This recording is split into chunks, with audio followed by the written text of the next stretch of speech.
Pernikahan Atta Halilintar dan Aurel Hermansyah akan digelar Sabtu tanggal 3 April tahun 2021 hari ini. Hotel mewah di kawasan Setiabudi.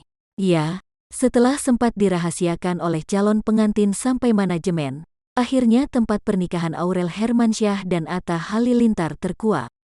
Pihak manajemen dari Ashanti yang enggan menyebutkan namanya, membocorkan kalau Aurel Hermansyah dan Atta Halilintar akan menggelar akad nikah dan syukuran pernikahan di hotel berbintang di kawasan Setiabudi, Jakarta Selatan, Sabtu tanggal 3 April tahun 2021. Besok, Sabtu hari ini, Red di Hotel Rafflesia, katanya kepada awak media, Jumat tanggal 2 April tahun 2021.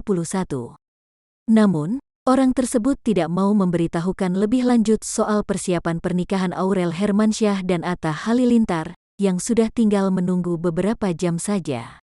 Diberitakan sebelumnya, Kepala Kantor Urusan Agama Setiabudi, Nasrullah angkat bicara soal berkas nikah Aurel Hermansyah dan Atta Halilintar.